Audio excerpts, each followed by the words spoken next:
over a year ago, I think it was Hanukkah of more than a year ago, I went to Epstein to do the Ask a Rabbi Anything for the 6th grade. And I sat down ready for some softballs. And the kids looked at me and said, "Why does God harden Pharaoh's heart? If we're supposed to believe that people have free will and can make actions in the world, what does it mean if God chooses how Pharaoh is going to feel? Does God tell us how to feel things, or do we have free will?" So small question. Thanks so much. So as a rabbi, I was new. I made my way through, but I think they ask a wonderful question that actually many rabbis ask when reading Parshat Vayera. What does it mean that Pharaoh's heart is hardened? And what does that tell us about the way we feel about things? Can God change the way we feel? Can we be commanded to feel a certain way? So some rabbis say, yes, God can change the way you feel about things. Pharaoh's sin was to take the increase of the Jewish population and their power in Egypt and use it as an excuse to kill their babies. And so God's punishment for this was that he would be deprived of his free will. If God had allowed Pharaoh to repent, like we know from the story of Jonah and Nineveh, then he wouldn't have gotten his punishment in. How unsatisfying for God. That is one option. There is another option, that as the plagues go, Rabbi Heller drew your attention to the patterning of the plagues. There's actually a different phrase as we make our way through the 10 plagues about Pharaoh's heart. And the first 5 plagues, I know you were going with 3s, but this is a 5. The first 5 plagues have the passive voice. Pharaoh's heart became hard, or he hardened his own heart. Pharaoh is responsible for his own emotional withdrawal. It's only in the later 5 plagues where God comes in, and God is the one that changes how Pharaoh feels about things. So the rabbis say, I could have said this to the 6th graders, but by now I've already lost their attention, so thank goodness for Shabbos, that there's another possibility, that maybe God gave Pharaoh 5 choices to recognize his own hubris, his own mistakes. Each one, Pharaoh chose to feel closed off, to feel disparaging towards the Israelites. And so then God gives Pharaoh a taste of some of his own medicine. You're going to be closed off. I'm going to help you close off. And then hardens Pharaoh's heart. Other rabbis say, actually, this hardening of the heart means that now you imagine Pharaoh has a scary system of plagues unfolding on him. Frogs are jumping out. Maybe they're jumping into the frying pan. The Torah says the frogs are dying everywhere. If you're Pharaoh, you might feel so overwhelmed by this show of power. And even though you don't want to let the Israelites go, even though you don't really believe in their freedom or in their God, you're feeling a little bit freaked out, so you've been sort of pressured into letting them go. So God hardens Pharaoh's heart to give Pharaoh the fortitude to do what Pharaoh actually wants, which is not to let them go. Now, when we look at these pharaohs, notice I keep calling Pharaoh Pharaoh. I don't use Pharaoh's name, although if you watch Prince of Egypt, I'm pretty sure he's called Ramses, but we don't know if that's true. Pharaoh is this archetype of Egyptian king. They're called Pharaoh from generation to generation. And so there's an idea that this Pharaoh whose heart is hardened can be a model for all of us. Now, it might be uncomfortable to imagine, okay, Pharaoh is a model for me. Pharaoh's supposed to be that bad guy. But Pharaoh is an archetype for when an entire community moves from God's wisdom of how to bring good and avoid evil in the world and starts to say, these are good people, these are evil people. People judge not on their own individual actions, but on a nation's entire collective assessment of those people as the bad ones, the Israelites. That is the wickedness that Pharaoh represents. God hardens any heart that repeats a harmful patterning.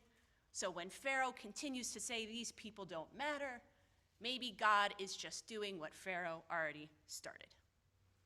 So if we're using Pharaoh for a model of ourselves, we can look at our own brains. There are plenty of studies that show the more you practice something, the better you get at it, or the more you repeat a habit, the more it becomes ingrained in who you are.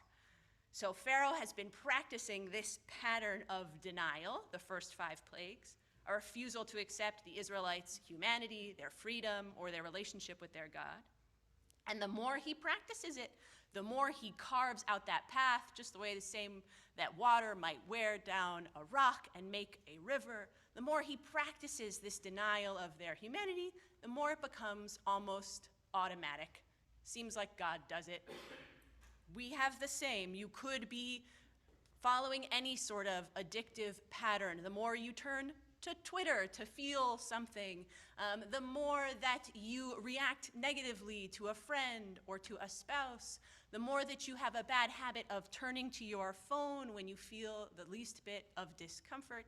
These patterns we practice originally have a sense of free will. First time you picked up your phone, you probably had that sense of choice.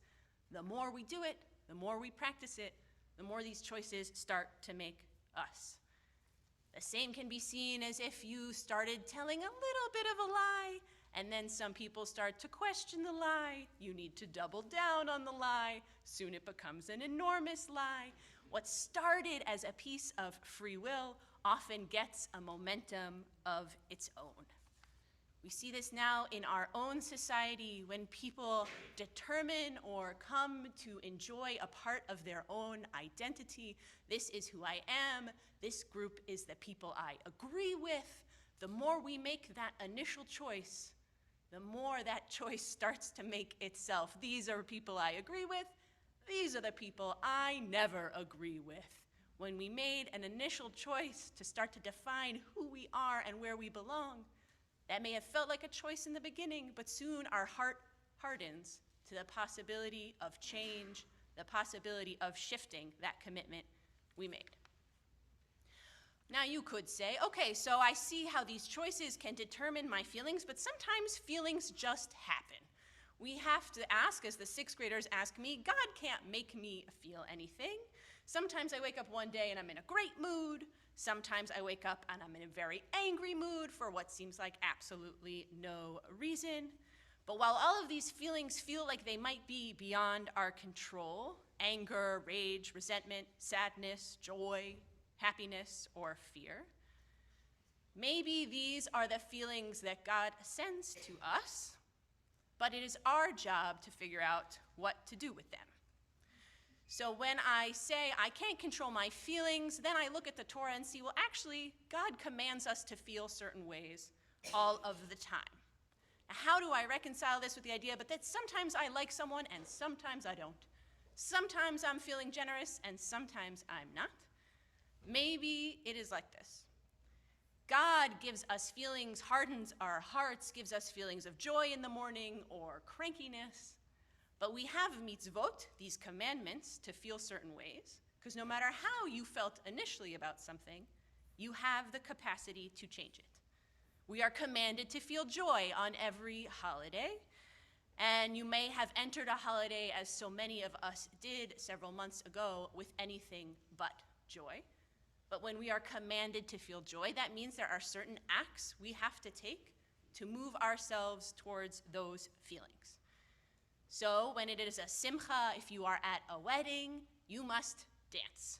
Not everyone is a dancer, but I know personally if I'm in a very crummy mood, you make me do a silly dance, the joy starts to come. You are welcoming a baby, you must sing.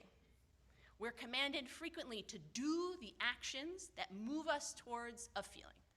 You might all feel resistance if I told you all right now, we're all just gonna stand up and feel happy.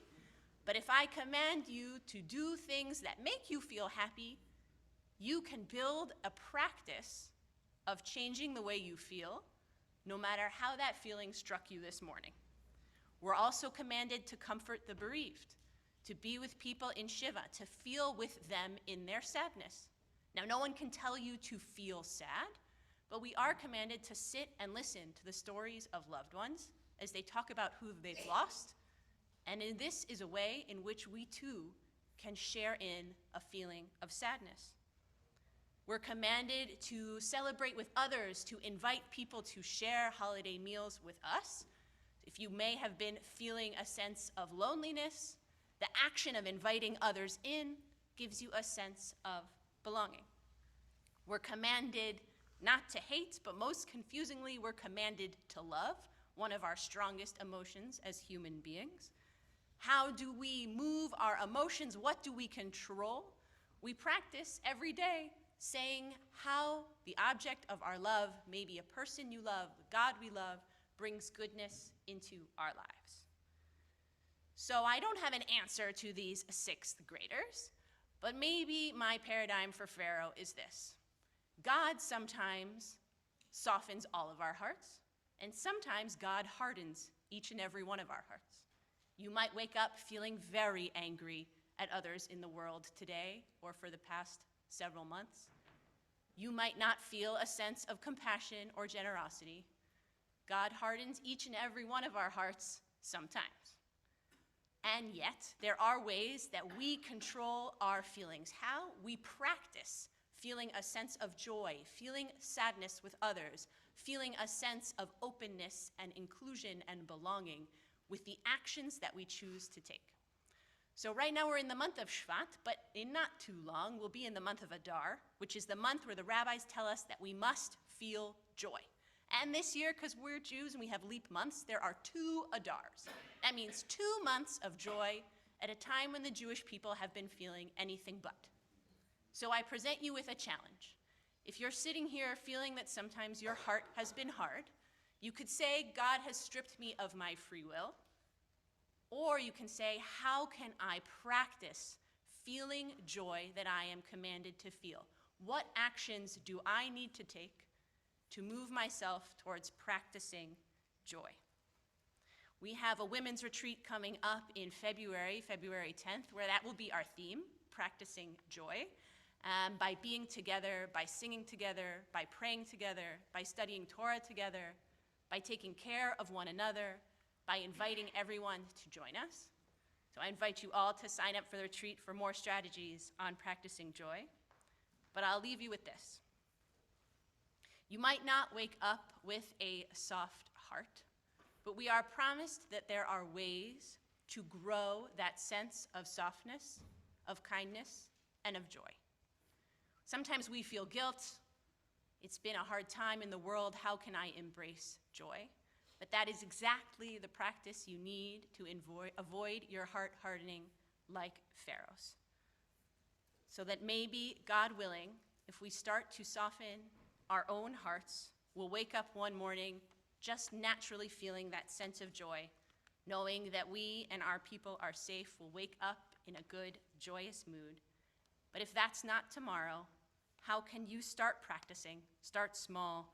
Put yourself in the right mindset, maybe doing a little dance, singing a song of blessing, or inviting someone to share a festive meal. Shabbat Shalom.